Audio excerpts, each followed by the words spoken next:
चलो एक बारी केरीस का गाना गा लेता हूँ। दिल ना दिया, दिल ना लिया, तो बोलो ना क्या किया। ले बेटा आके दुनिया में भी अगर ले बेटा प्यार ना किया तो क्या किया। दोस्तों, ये है धीरज, जो बचपन में ही अनाथ हो गया था। तभी से धीरज, चाहे गर्मी की कड़कड़ाती धूप हो या ठंड की कपकपाती रात, वह खुले आसमान के नीचे ही अपना जीवन बिताते आया है। कभी मड़ई बना के रहता, तो कभी गांव के मंदिर में। क्या भगवान, गर्मी के मौसम में बरसात, ठंडी के मौसम में गर्मी। लगता है आप नाराज हो गए हो। हमको बता दो कि क्या कारण से आप बिन मौसम बरसात और बिन मौसम गर्मी की कहर बरसा रहे हो। थोड़ा बहुत जो खाना बचा था वो भी कल रात खत्म हो गया। चलो भैया, गांव में चला जाए, देखते हैं अगर किसी के घर कुछ काम मिला तो कर लेंगे और बदले में कुछ राशन मांग लेंगे। फिर धीरज काम की तलाश में अपने गांव की ओर निकल जाता है। वह पिछले कुछ महीनों से गांव से कुछ दूरी पे एक महुआ के पेड़ में बड़ा सा छेद था, तो वह उसी में रहने जैसा जुगाड़ लगाकर अपने दिन बिता रहा था। जब वह रास्ते से होते हुए अपने गांव की ओर जा रहा होता है, तो अचानक रास्ते में कुत्ते का एक छोटा सा बच्चा उसके आगे आ जाता है।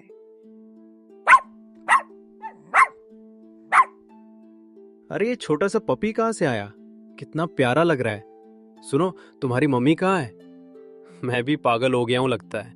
मैं तो ऐसे बात कर रहा हूं जैसे कि वो मेरी भाषा समझता है। बेचारा, ये तो अभी कितना छोटा है।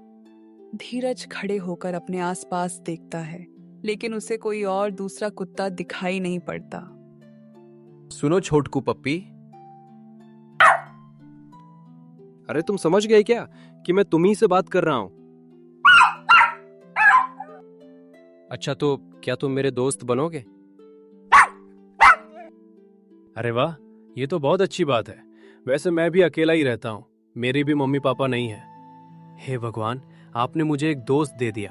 अब मैं हमेशा इसे अपने साथ रखूंगा। मेरे साथ रहोगे ना छोटकू? तो ठीक है, चलो अब गांव की और कुछ काम करके आते हैं। फिर धीरज अपने साथ उस छोटे छोटकू को लेके गांव में चला जाता है। वह सभी के घर काम के लिए पूछने जाता है, लेकिन फिलहाल में इस वक्त किसी के यहाँ कुछ काम नहीं था। तभी गांव के कुछ लोग आ रहे होते हैं। वह धीरज को देखकर कहते हैं, अरे धीरज बिट्टू, इस छोटे डॉगी को कहाँ से ले आ रहे हो? बड़ा प्यारा लग रहा है। हाँ डंबल भैया, इससे मिलिए, ये मेरा छोटकू है। छोटकू, भैया को नमस्ते बोलो। अरे वाह बिट्टे, ये तेरा छोटकू तो बड़ा समझदार लग रहा है। तभी डंबल भैया की बीवी दीपा उनसे कहती है, सुनिए जी, बाजार से कुछ सब्जियां लानी थी। मैं तो खाली नहीं हूँ, धीरज को बोल दीजिए, वो ला देगा। अरे हाँ सुनो बिट्टू, हमारे लिए बाजार से कुछ सब्जियां ला दोगे? बदले में कुछ पैसे ले लेना। यह सुनते ही धीरज मन में सोचने लगता है, अरे वाह प्रभु, मैं काम की तलाश में आया था और काम ढूंढते ढूंढते मेरे पास आ गया। ये सब आपकी कृपा है। इतने में डंबल भैया धीरज को बोलते हैं, अरे क्या हुआ धीरज? अगर नहीं जा पाओगे तो कोई बात नहीं, मैं ही चला जाऊंगा। अरे नहीं नहीं डंबल भैया, ऐसी बात नहीं है। क्यों नहीं जाऊंगा? अरे वही तो मेरा काम है, उसी के तलाश में तो मैं यहाँ आया हुआ था। मैं जरूर जाऊंगा। अच्छा कहिए, क्या क्या सामान लाना है? मैं और छोटकू अभी ला देंगे। क्यों छोटकू? फिर दीपा धीरज को सभी सामानों की लिस्ट और 100 रुपए दे देती है। भाभी जी, 50 रुपए छुट्टे हैं तो दे दो। दुकान वाले सामान देते वक्त छुट्टे पैसे मांगते हैं। छुट्टे तो नहीं है धीरज, बेटा थोड़ा देख लेना इधर उधर से अपना। और हाँ, जो पैसे बचेंगे वो तुम रख लेना। भाभी जी, मुझे पैसे नहीं चाहिए, मुझे आप कुछ खाना और राशन दे देना बस। अरे वो तो हम देंगे ही, पर बिट्टे अब तुम्हारी भाभी कह रही हैं तो बचे हुए पैसे तुम रख लेना।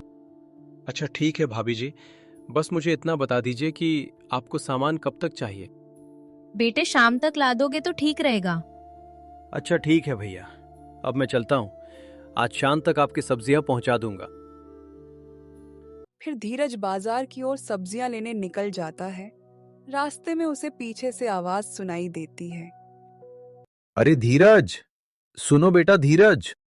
धीरज थोड़ा पीछे आता है तो उसे दिखता है कि खेत में से उसके गांव में रहने वाले कमलेश चाचा उसे बुला रहे हैं।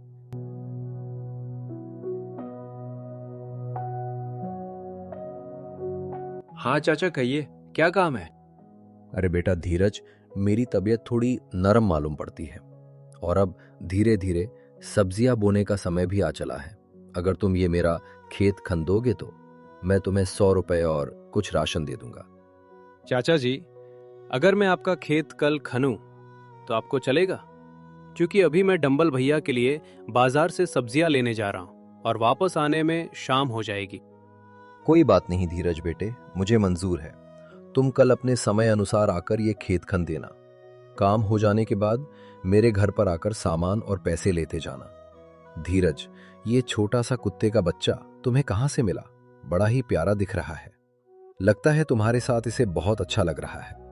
हाँ चाचा, ये आज मुझे सुबह ही गांव के रास्ते पर मिला है। मैं इसका नाम छोटकू रखा हूं और अब ये मेरे साथ ही रहेगा। अरे वाह, ये सच में बहुत प्यारा है। चलो अच्छा, तो अब मैं घर चलता हूं, तुम कल आके काम कर देना। ठीक है चाचा। फिर धीरज बाजार से लिस्ट में जितने भी सामान थे उन सभी को खरीदने के बाद शाम तक उन्हें डंबल भैया के घर पहुंचा देता है। अरे बिट्टू, 2 मिनट रुक जाओ। क्या हुआ भैया? अरे वो तुम्हारी भाभी ने थोड़ा दूध रखा हुआ है, वो लेते जाओ और अपने छोटकू को पिला देना। ठीक है भैया। फिर धीरज दूध, राशन और पैसे लेकर अपने घर पहुंचता है। अरे छोटकू, ये देखो, तुम्हारे लिए डंबल भैया ने दूध भिजवाया है, लो पी लो। फिर वह दोनों अपना अपना खाना खा लेते हैं। फिर सोने से पहले धीरज मस्ती में क्रीस का गाना सुनेगा? अबे हम तो सिर्फ धूम को कॉपी कर रहे थे, तुमको सब समझ आता है क्या छोटकू? अच्छा तो फिर बोलो, सुनोगे क्रीस का गाना? अच्छा तो ठीक है, सुनाते हैं तुमको। दिल ना दिया, दिल ना लिया, तो बोलो ना का किया। ले बेटा आके दुनिया में भी अगर ले बेटा प्यार ना किया तो क्या किया। बताओ कैसा लगा क्रीस का गाना सुन के? हाँ, बढ़िया लगा ना? अरे ये गाना हमको डंबल भैया अपने मोबाइल पर सुनाए थे। ऐसे ही डमरू छोटकू से बातें करते करते सो जाता है। अगले दिन वह दोनों भोर में कमलेश चाचा के खेत खनने के लिए निकल जाते हैं।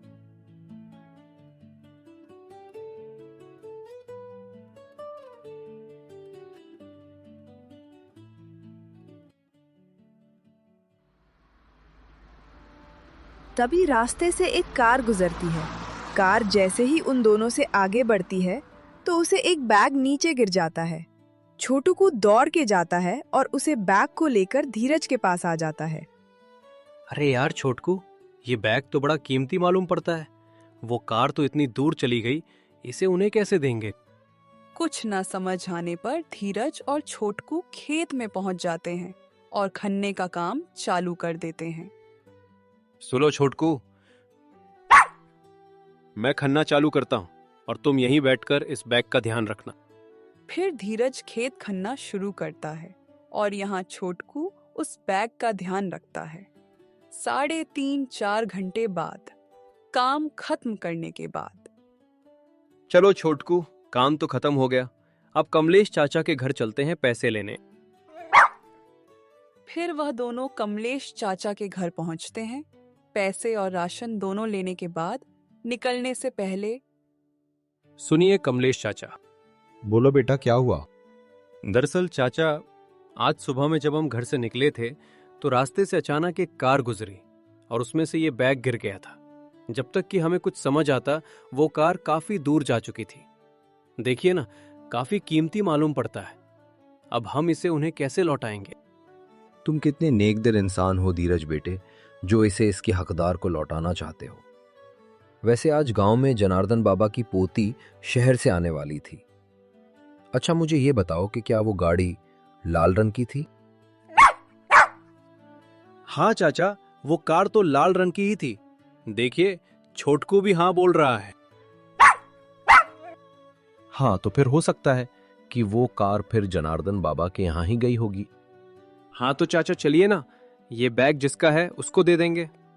हाँ ठीक है, चलो। फिर वह लोग जनार्दन बाबा के घर की ओर निकल जाते हैं। उनके घर के सामने पहुंचते ही धीरज वह लाल कार देखते ही कहता है, अरे हाँ चाचा, वो तो वही लाल कार लग रही है। चलिए जाकर देखते हैं। वह सभी घर के सामने जाते हैं। उसी वक्त जनार्दन बाबा की पोती शहर से जस्ट आई हुई थी, तो बस अभी घर के सामने ही खड़े थे। उन्हें देखकर जनार्दन बाबा उनसे पूछते हैं, क्या बात है कमलेश बेटे, तुम दोनों अभी इस वक्त यहाँ? कुछ काम है क्या? हाँ बाबा, वैसे कुछ खास बात तो नहीं है।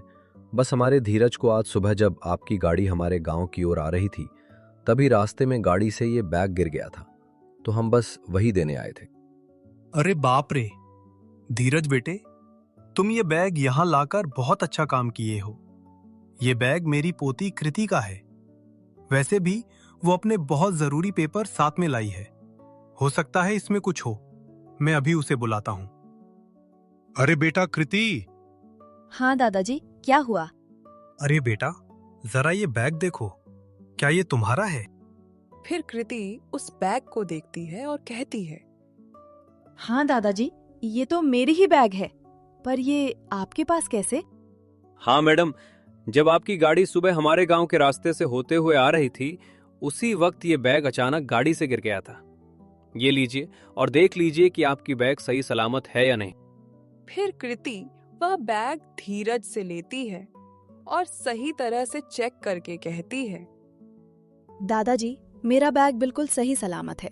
आपको पता है, इस बैग में मेरे बहुत इंपॉर्टेंट डॉक्यूमेंट्स हैं। अगर ये खो जाते तो बहुत बड़ी दिक्कत हो जाती। थैंक यू सो मच कि आपने ये बैग हमारे तक सही सलामत पहुंचा दी।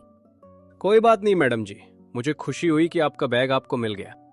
तभी कृति की नजर छोटकू पर जाती है और वह कहती है, वाओ, ये पपी कितना प्यारा है। क्या ये आपका पपी है? हाँ मैडम, ये मेरा छोटकू है। आप चाहे तो इसे छू सकती हो। इतने में अचानक जोरों की बारिश होने लगती है। वह सभी जनार्दन बाबा के घर के बरामदे में चले जाते हैं। यह बिन मौसम बरसात से धीरज को बहुत गुस्सा आता है। चाचा, हमारे समझ नहीं आता कि आखिर भगवान हमसे नाराज क्यों है कि बिन मौसम बरसात कर देते हैं और बिन मौसम गर्मी। हमारी समझ नहीं आता कि आखिर ऐसा हो क्यों रहा है। पता नहीं बेटा, वैसे तुम कह तो सही रहे हो, किसी कारण से भगवान हमसे नाराज तो है, वरना पहले तो ऐसा नहीं होता था। थोड़ी देर बाद जब बारिश रुक जाती है, तब धीरज अपने पेड़ वाले घर में आ जाता है। ऐसे ही कुछ दिन बीत जाते हैं।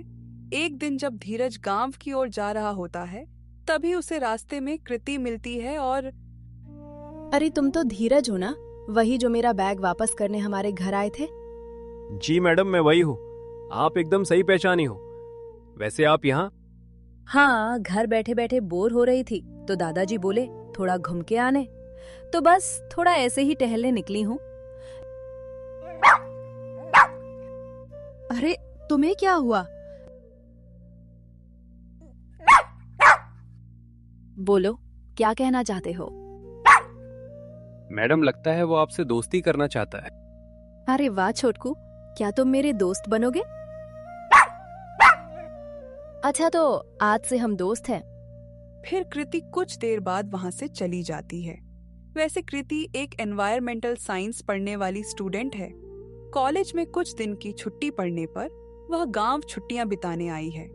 उसी दिन बिन मौसम बरसात के प्रति धीरज की बातों को सुनने के बाद वह उसको इसके पीछे का कारण बताना चाहती थी। एक दिन सुबह में वह अपने दादा और दादी जी से पूछती है, दादाजी। हाँ बेटा, बोलो। आपको वो लड़का याद है जो उस दिन मेरा बैग लेकर आया था? अच्छा, वो जिस दिन तुम आई थी। अरे वो तो हमारा धीरज है। तभी कृति की दादी उर्मिला जी कहती हैं, अरे आप लोग किस बारे में बात कर रहे हैं, जरा मुझे भी बताइए। अपना धीरज है ना, जिस दिन अपनी बिटिया गांव आ रही थी तभी रास्ते में उसका बैग गिर गया था, तो धीरज कैलाश के साथ वो बैग देने हमारे घर आया था। बस वही उसी के बारे में कृति बिटिया पूछ रही है। अच्छा, हाँ बोलो बिटिया, क्या बात है, तुम क्या कहना चाहती हो? कुछ खास नहीं है दादी। अगर उस दिन मेरा वो बैग नहीं मिलता तो मेरे लिए बहुत बड़ी मुसीबत खड़ी हो जाती, क्योंकि उसी बैग में मेरे कुछ सर्टिफिकेट्स थे और उसके बिना मेरा एकेडमी ईयर अच्छा नहीं हो सकता, क्योंकि उसी पर हमको मार्क्स दिए जाते हैं। तो बस इसी के लिए उसे एक बार थैंक यू कहना चाहती हूँ। ये तो बहुत अच्छी बात है बेटी, चलो मैं तुम्हें उसके पास ले चलती हूँ, इसी बहाने थोड़ा गांव भी घूम लेना। तुम सही कह रही हो उर्मिला, जाओ बेटी, लेकिन हाँ, नीचे के कमरे से थोड़े राशन लेते जाना उसके लिए। राशन? वो राशन का क्या करेगा? अरे तुम पहले चलो, मैं ये सब तुम्हें रास्ते में बताती हूँ। ठीक है दादी। फिर वह लोग थोड़ा सा राशन लेकर धीरज के यहाँ जाने के लिए निकल जाते हैं। रास्ते में उर्मिला दादी धीरज के बारे में उसे सब कुछ बताते हैं कि कैसे वह बहुत कम उम्र में अनाथ हो गया और बचपन से अभी तक उसे अकेले ही रहना पसंद है। ये सारी बातें जानने के बाद कृति यह सब सवालों के जवाबों को जानना चाहती थी। जैसे ही वह धीरज के पेड़ घर के पास पहुंचे, तभी कृति कहती है, अरे दादी, ये हम कहाँ जा रहे हैं? अरे हाँ मेरी बच्ची, मैं समझ सकती हूँ कि तू अभी क्या सोच रही है। तुझे वो बड़ा सा पेड़ नजर आ रहा है, बस वही रहता है अपना धीरज। कृति बिना बोले दादी के पीछे उस पेड़ तक जाती है। अरे बेटा धीरज, तू घर पर है? देख, मेरी पोती तुझे कुछ कहने के लिए यहाँ आई है। अरे छोटकू, लगता है हमसे मिलने उर्मिला दादी आई हुई हैं। चल बाहर जाकर देखते हैं। फिर धीरज और छोटकू दोनों पेड़ के अंदर से बाहर आते हैं और उन्हें देख कृति कहती है, अरे तुम इसके अंदर रहते हो? हाँ मैडम जी, मैं पिछले 4-5 महीनों से इसी के अंदर रह रहा हूँ। और दादी जी, प्रणाम। खुश रहो बेटे। इतने में कृति कहती है, अरे तुम इस पेड़ के अंदर कैसे रहते हो? इतने में अचानक जोर जोर से बादल गरजने लगते हैं। धीरज दादी और कृति को अपने पेड़ घर के अंदर लेकर आता है। फिर माफ करना दादी जी, पता नहीं भगवान हमसे किस लिए नाराज है। बस एक बारी मुझे समझ आ जाए, फिर मैं उन्हें जरूर मना लूंगा। हाँ बेटा, हमसे कुछ गलती तो जरूर हुई है। ऐसे अचानक मौसम बदलने से हमारी फसलों को कितना नुकसान हो रहा है। वह दोनों की बातें सुन के कृति कहती है, दादी जी और धीरज, मुझे पता है इसके पीछे क्या कारण है, क्योंकि मैं एक एनवायरमेंटल साइंस पढ़ने वाली स्टूडेंट हूँ। इन्हीं सब चीजों के बारे में तो हमें पढ़ाया जाता है। कृति के मुंह से यह सुनते ही धीरज चौंक जाता है और कहता है, क्या सच में मैडम? तो बताइए, हमने ऐसा क्या गलती किया है कि भगवान हमसे इतना नाराज हो गए? तो धीरज और दादी, बात कुछ ऐसी है कि पहले के जमाने में हम इंसान पर्यावरण को जरा भी नुकसान नहीं पहुंचाते थे, इसलिए पर्यावरण में सभी चीजें बैलेंस थीं, यानी संतुलित। इसलिए हर मौसम संतुलित रहता था। पर आज के टाइम में इंसान पेड़ काट के शहर बना रहे हैं। प्लास्टिक और अलग अलग चीजें जलाने पर कार्बन डाइऑक्साइड जैसा खतरनाक गैस निकलता है। ऐसे ही कृति, धीरज और दादी को ग्लोबल वार्मिंग के बारे में बताती है कि कैसे ग्लोबल वार्मिंग बढ़ने से सारे मौसम अनस्टेबल हो गए हैं और क्यों बिन मौसम बरसात और इतना ज्यादा गर्मी होती है। सभी चीजों को एकदम बारीकी से समझने के बाद, अरे दादी, हम इंसान इतने स्वार्थी हो गए कि पर्यावरण के बारे में ना सोच के सिर्फ अपने स्वार्थ के बारे में सोच रहे हैं। इसका मतलब हम तो अपने ही पैर पर कुल्हाड़ी मार रहे हैं। इतना सब कुछ करने का क्या मतलब, जब एक दिन सब भूकंप और बाढ़ में तहस नहस हो जाएगा। इसके आगे धीरज और कुछ बोलता, इतने में जनार्दन बाबा उर्मिला दादी और कृति को लेने के लिए गाड़ी भेज देते हैं। वह लोग चले जाते हैं, लेकिन यहाँ धीरज अपने मन में ठान चुका था कि वह ग्लोबल वार्मिंग को कंट्रोल करेगा और पर्यावरण को फिर से स्वस्थ बनाएगा। अगले दिन सुबह में काम की तलाश में वह अपने पेड़ घर से बाहर निकला ही था कि कुछ दूर चलने पर रास्ते में जनार्दन बाबा का नौकर उससे कहता है, अरे धीरज बेटे, तुझे जनार्दन बाबा ने बुलाया है। कह रहे थे कि कल रात अचानक बारिश हो जाने की वजह से जितना भी बाहर कूड़ा कचरा एक जगह समेट कर रखा हुआ था, सब यहाँ वहाँ बिखर गया है। देख रहा है छोटकू, भगवान हमारा कितना ध्यान रखते हैं, लेकिन हम इतने स्वार्थी हो गए कि स्वार्थ के चक्कर में अपनी सीमा भूलते जा रहे हैं। चलिए चाचा, आपका धन्यवाद कि आप हमें बुलाने यहाँ तक आए। अरे कोई बात नहीं बेटे, चलो चलता है। फिर धीरज जनार्दन बाबा के घर जाता है और आंगन में जितना भी कूड़ा कचरा फैला हुआ था सबको समेटना शुरू करता है। काम करते हुए वह बीच में सोचने लगता है, मुझे अपने पर्यावरण की रक्षा करनी है, पर कैसे करूं? फिर धीरज काम में लग जाता है और अचानक उसे एक पर्स मिलता है जिसमें कुछ पैसे होते हैं। काम खत्म करने के बाद जब वह पर्स वह जनार्दन बाबा को देने जाता है, अरे बेटे धीरज, काम पूरा हो गया? जी बाबा, हो तो गया, और काम करते हुए मुझे ये पर्स मिला है। मैंने इसे खोलकर देखे तो कुछ पैसे पड़े थे। ये लीजिए। अरे तू कितना ईमानदार है बेटा। अच्छा, उसमें जितने भी पैसे हैं तू वो सारे रख ले, और मैं थोड़े बहुत राशन अंदर से लेकर आता हूँ। तभी धीरज जनार्दन बाबा से कहता है, सुनिए बाबा, मुझे जरा वो मैडम से बात करनी थी। किससे? कृति से? हाँ बाबा। ठीक है।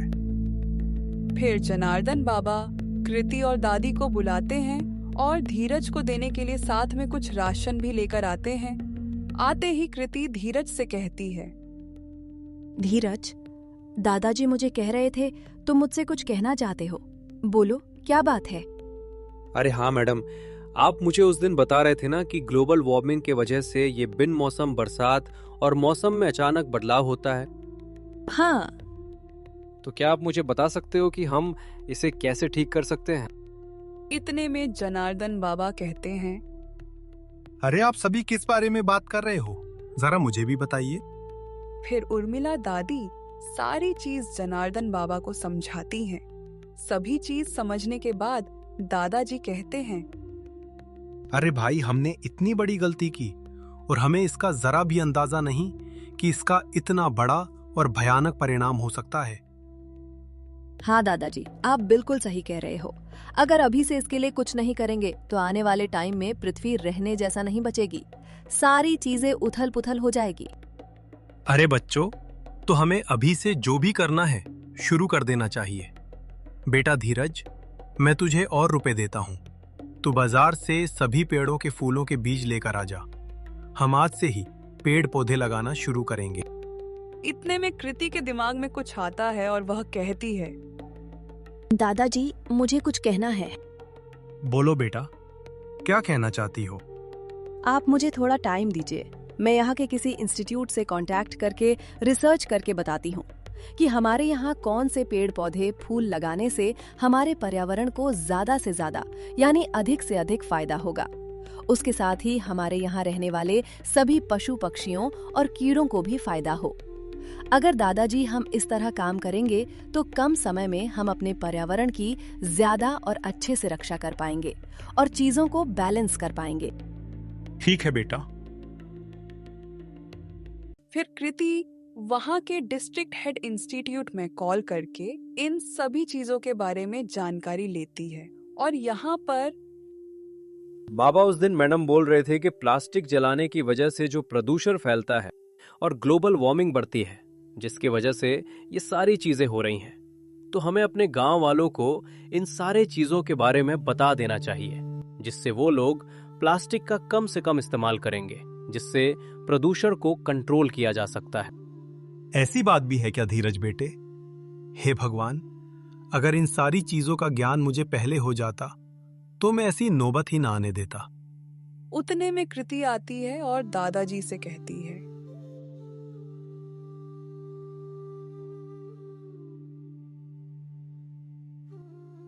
दादाजी और धीरज, मैंने पूरी तरह से सोच लिया है कि हमें क्या और कैसे करना चाहिए, जिससे कि हम जल्द से जल्द अपने पृथ्वी को पहले जैसा हरा भरा और स्वस्थ बना पाएंगे। कृति की इस बात को सुनते ही वह दोनों खुश हो जाते हैं और फिर दादाजी पूछते हैं,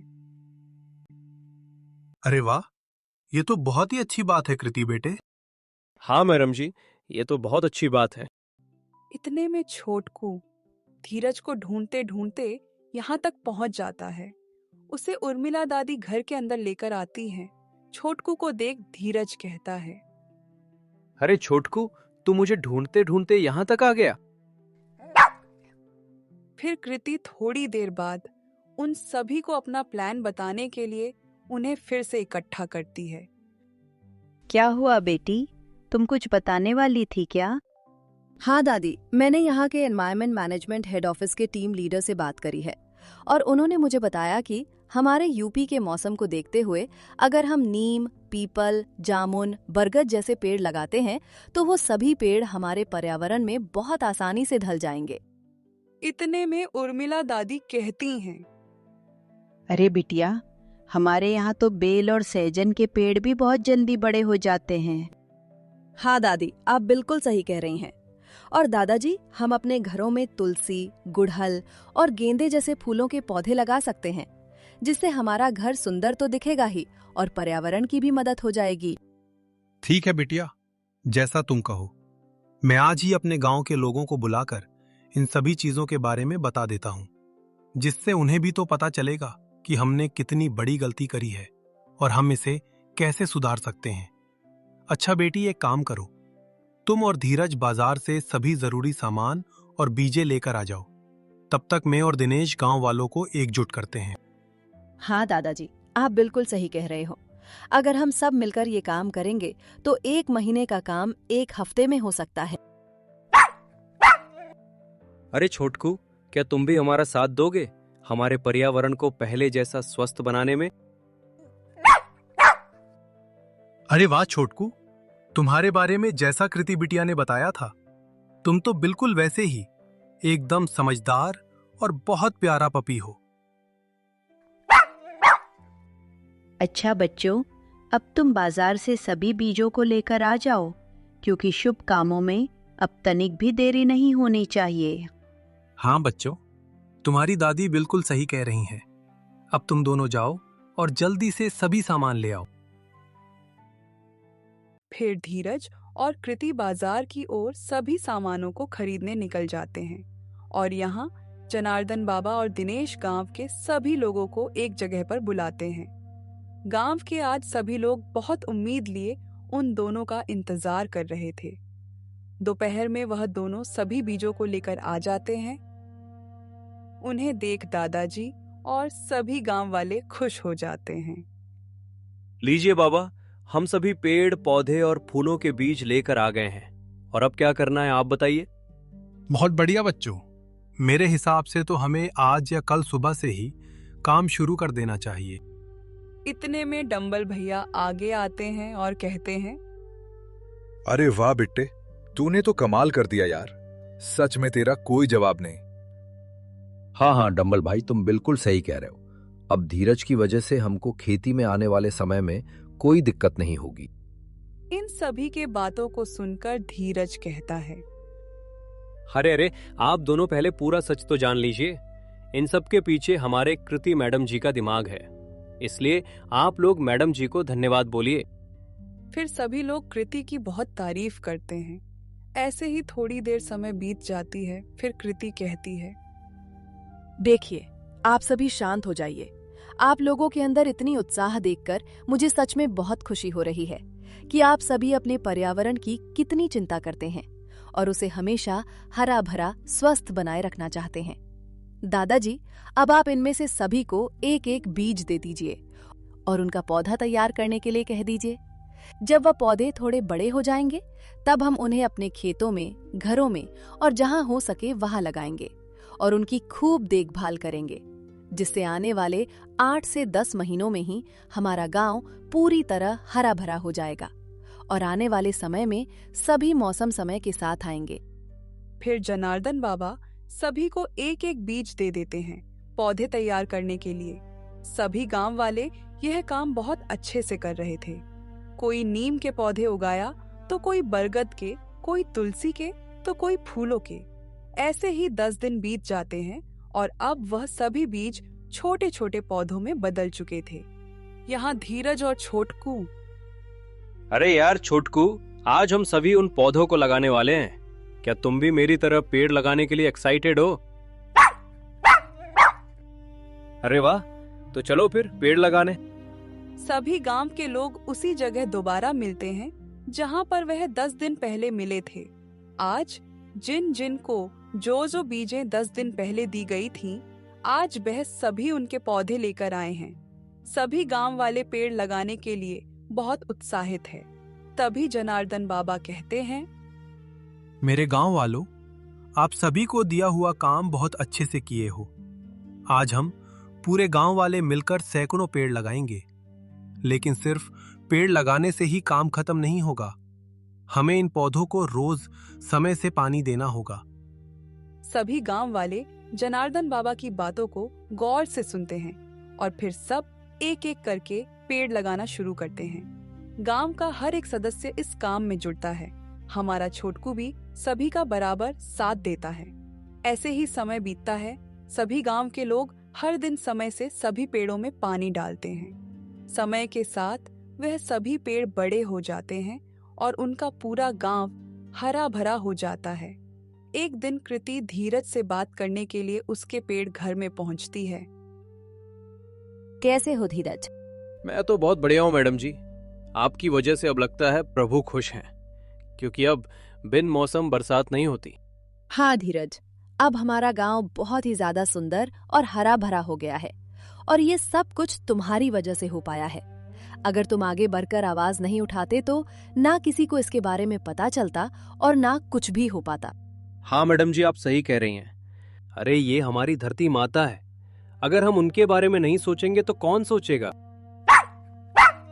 देखो मैडम, हमारा छोटकू भी हाँ बोल रहा है। हाँ, तुम सही कह रहे हो। वैसे धीरज, शहर से मेरी कोऑर्डिनेटर मैम का मैसेज आया है कि जो काम अभी हमने अपने गांव के लिए किया उसके लिए वो बहुत खुश हैं। उन्होंने मुझे एक स्पेशल इंटरव्यू के लिए बुलाया है, जिसे पूरा करने के बाद मुझे हमारे उत्तर प्रदेश में ministry of environment, forest and climate change का हेड ऑफिसर बना दिया जाएगा। और ये बात मैं सबसे पहले तुमसे बताना चाहती थी, क्योंकि अगर तुम ना होते तो ऐसा कुछ हो ही नहीं पाता। अरे वाह मैडम जी, आप तो गजब कमाल कर दिए। आपके लिए मैं और मेरा छोटकू, हम दोनों ही बहुत खुश हैं।